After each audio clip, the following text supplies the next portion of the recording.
नमस्कार दोस्तों PCS academy में मैं आप सभी लोगों का स्वागत करता हूं। और दोस्तों, हम लोगों की एक साल की करंट अफेयर की सीरीज़ चल रही थी। ध्यान रखिएगा, एक साल की करंट अफेयर की सीरीज़ आप लोगों को मिलेगी और उसमें आप लोगों ने अभी तक 9 पार्ट देख लिए थे। प्रत्येक पार्ट में हम लोग काफ़ी करंट अफेयर को कवर करते हैं और इसी तरीके से आज हम लोग 10वां पार्ट देखेंगे। दूसरी चीज़ ये है कि आज संडे है, संडे को छुट्टी होती है और इसीलिए वीडियो नहीं आए। ठीक है, कल की डेट से आपको पुनः वीडियो मिलने लगेंगे। और आज की डेट में जैसे हफ्ते भर में जो लोग भी आंसर राइटिंग करते हैं, तो 2-2 प्रश्न, 4-4 प्रश्न आप लोगों को ग्रुप में दिए जाते हैं, तो वो जो लिखते हैं आप लोग, तो पूरा का पूरा उत्तर जो है आज की डेट में चेक किया जाता है। ठीक है, अगली बात यह है कि जो इसकी पीडीएफ है, ध्यान रखिएगा, पीडीएफ जो है आप लोगों को एसटीडी ग्रुप जो चल रहा है आपका यूपी पीसीएस प्रीलिम्स 2021 के लिए और समीक्षा अधिकारी प्रारंभिक परीक्षा के लिए और आपका जीआईसी प्रवक्ता के जीएस पार्ट के लिए, ठीक है, तो उसी में आप लोगों को मिल जाएगा। उसमें आपको डेली टेस्ट होता है, डेली टारगेट दिया जाता है और डेली आप लोगों को एक मेंस का प्रश्न भी लिखने के लिए दिया जाता है।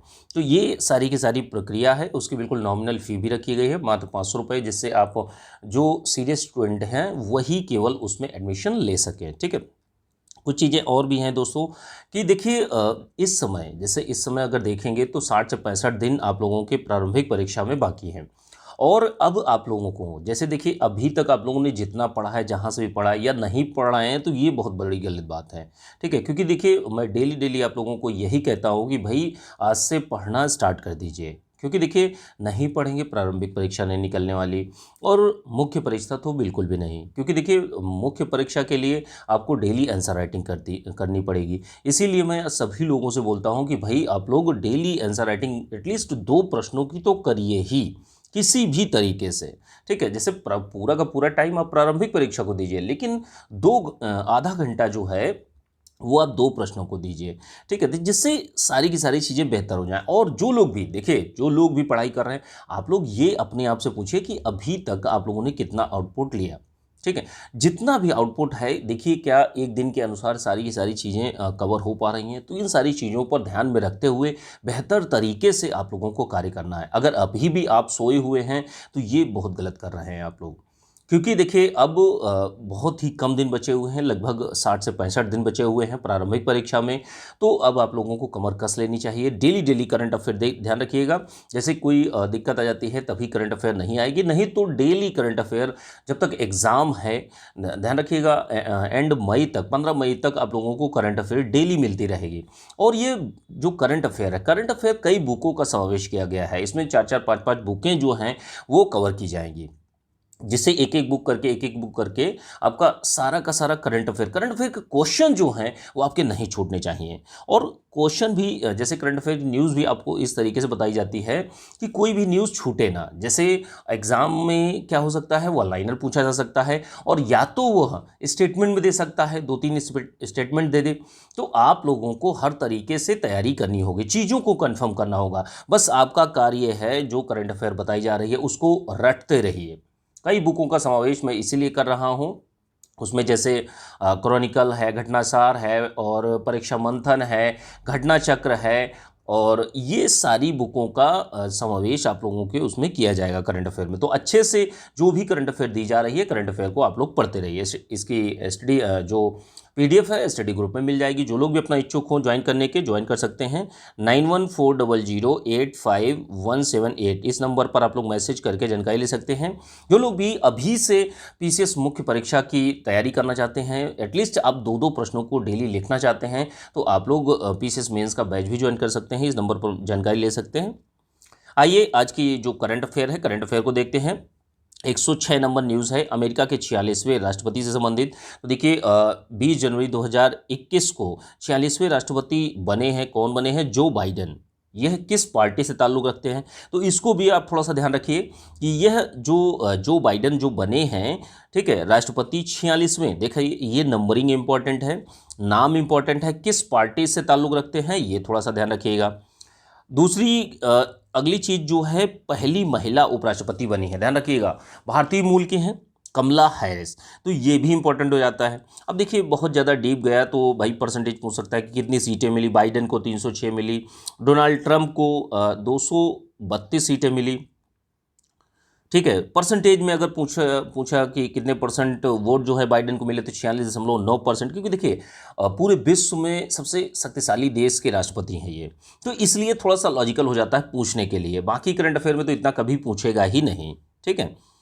जैसे 538 कुल सदस्य संख्या है, इतना आप लोग ध्यान रखिएगा। और 14 सितंबर, एक चीज़ और है कि जैसे देखिए डोनाल्ड ट्रंप के कार्यकाल में ही इनके ऊपर 2 बार महाभियोग चलाया गया। ठीक है, पहली बार तो नहीं पारित हुआ, लेकिन दूसरी बार में ये पारित हो गया। 14 दिसंबर 2020 को डोनाल्ड ट्रंप के खिलाफ में प्रतिनिधि सभा ने महाभियोग को पारित कर दिया। ठीक है, तो ये कुछ ध्यान रखिएगा, थोड़ी सी इन्फॉर्मेशन बहुत ही इंपॉर्टेंट है।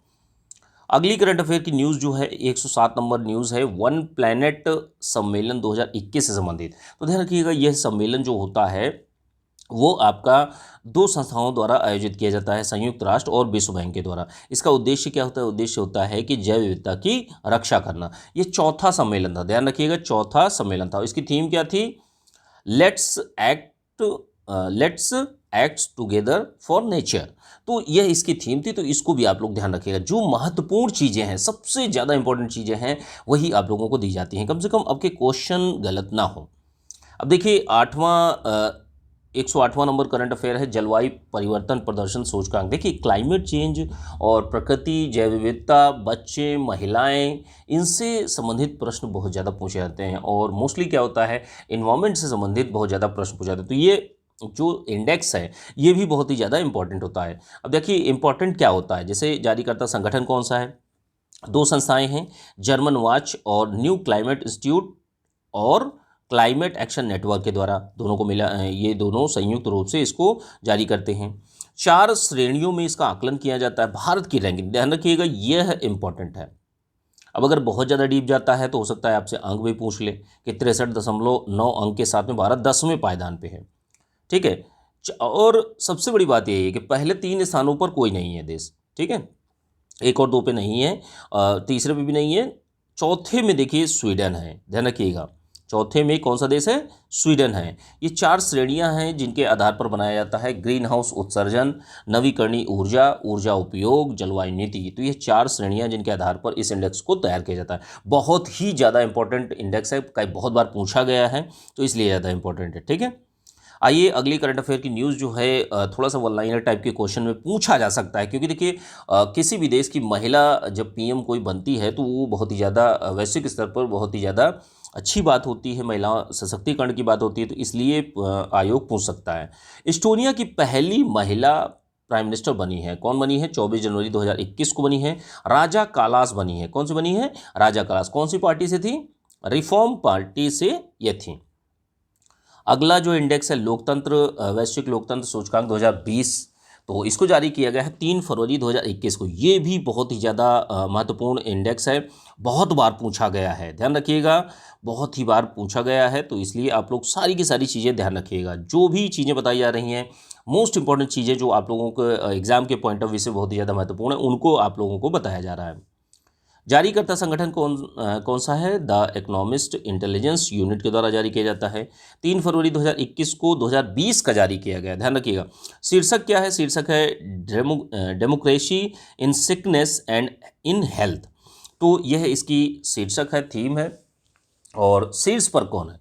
शीर्ष पर है नॉर्वे। लोकतंत्र सूचकांक में पहले नंबर पर कौन सा है? पहले नंबर पर नॉर्वे है। अंतिम में कौन है? अंतिम में है उत्तर कोरिया। अब देखिए भारत का स्थान पहले लास्ट ईयर जो था 51 था, लेकिन अब 2 स्थान फिसल कर, ध्यान रखिएगा, 2 स्थान फिसल कर 53वें स्थान पर आ गया है भारत। ठीक है, 167 देशों में स्कोर कितना है? 6.61 है इसका स्कोर।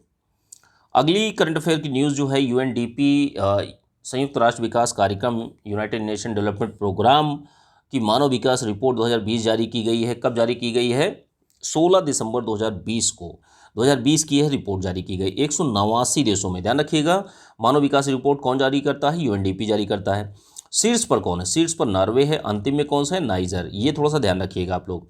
और सबसे ज़्यादा महत्वपूर्ण जो है वो है आपका भारत की रैंकिंग। भारत की रैंकिंग कितनी है? बहुत बार पूछा गया है ये प्रश्न, करंट अफेयर में कई सालों से लगातार यह प्रश्न पूछा जाता है, तो इसको आप लोग ध्यान रखिएगा। ह्यूमन डेवलपमेंट इंडेक्स में जो है भारत की रैंकिंग 131 है, 131 है। 2019 में कितनी थी? 2019 में 129 थी। ठीक है। जो इसका इंडेक्स है, रिपोर्ट है जो तैयार की जाती है, 3 मानकों पर तैयार की जाती है। स्वास्थ्य, शिक्षा और आय का स्तर के आधार पर इस रिपोर्ट को बनाया जाता है। ठीक है। अगली करंट अफेयर की न्यूज़ देखते हैं। अगली करंट अफेयर की न्यूज़ जो है मानव स्वतंत्रता सूचकांक 2020 से संबंधित है। तो जारीकर्ता संगठन कौन सा है? Castro institute plus phasor institute, 2 institute हैं, इनके संयुक्त प्रयास से यह बनाया जाता है। ध्यान रखिएगा 76 संकेतकों के आधार पर बनाया जाता है। तो अब 76 के 76 आपको याद करने की कोई ज़रूरत नहीं है। ठीक है। नंबरिंग ध्यान रखिएगा, हो सकता है स्टेटमेंट वाइज क्वेश्चन में ये पूछ लिया जाए। देखिए न्यूजीलैंड जो है शीर्ष पर है। फर्स्ट नंबर पर कौन सा है? मानव स्वतंत्रता सूचकांक 2020 में न्यूजीलैंड है।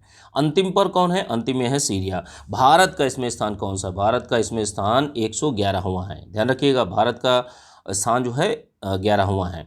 अब देखिए व्यक्तिगत रूप से अगर स्वतंत्रता की बात करें, ठीक है, व्यक्तिगत स्वतंत्रता के आधार पर भारत की रैंकिंग 110 है और आर्थिक स्वतंत्रता के आधार पर 105 है। तो ये भी रैंकिंग थोड़ा सा ध्यान रखिएगा, अलग अलग क्राइटेरिया के आधार पर यह बताई गई है भारत की रैंकिंग। ठीक है।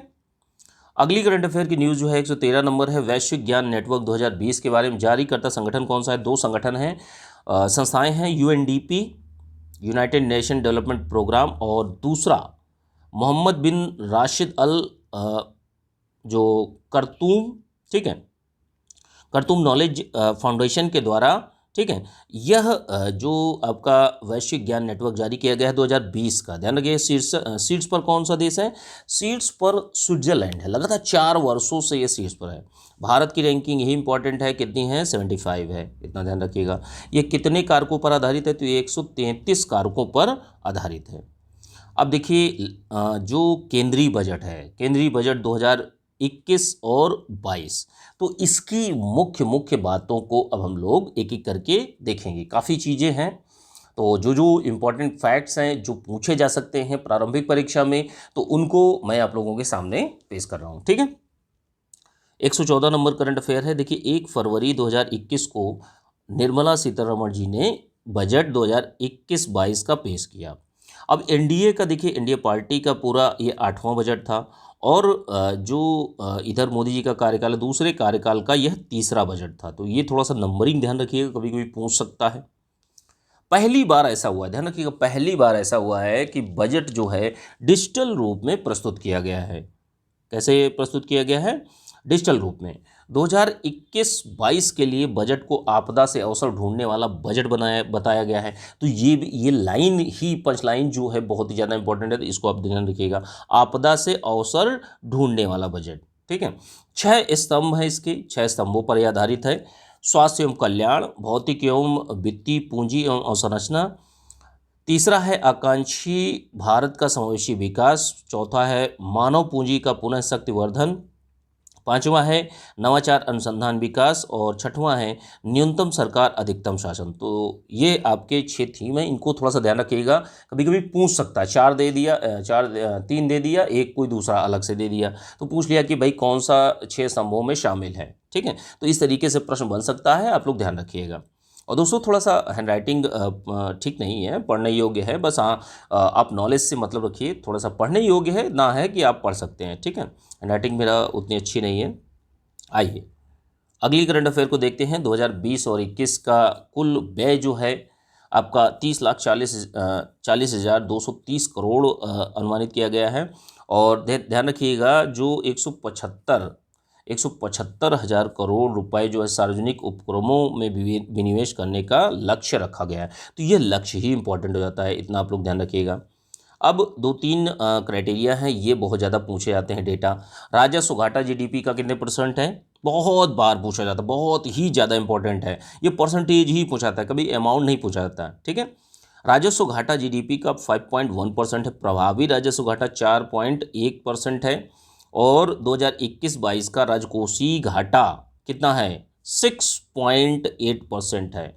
और प्राथमिक घाटा 3.1% है। तो ये डेटा बहुत ही ज़्यादा इंपॉर्टेंट है, एक प्रश्न आने की पूरी पूरी संभावना है, हो सकता है ज़्यादा भी आ जाए। अब देखिए अगली बजट से ही संबंधित है। सरकार के खर्च की सबसे बड़ी मद कौन सी होती है? तो ये भी कई बार पूछा गया है। ब्याज अदायगी होती है, ओवरऑल बजट का लगभग 20% है। सब्सिडी की मद, सबसे बड़ी सब्सिडी की मद कौन सी है? ठीक है, सबसे बड़ी सब्सिडी की मद है और 3,35,361 करोड़ रुपए सब्सिडी की मद में दिए गए हैं। ठीक है, सब्सिडी के लिए दिए गए हैं। तो इतना आप ध्यान रखिएगा कि सब्सिडी में कितने हज़ार करोड़ रुपए दिए गए हैं। हो सकता है स्टेटमेंट में ये पूछ लिया जाए। रक्षा आवंटन के लिए कितना दिया गया है? बजट अलोकेशन किया गया है 4,78,195 करोड़ रक्षा बजट निर्धारित किया गया है।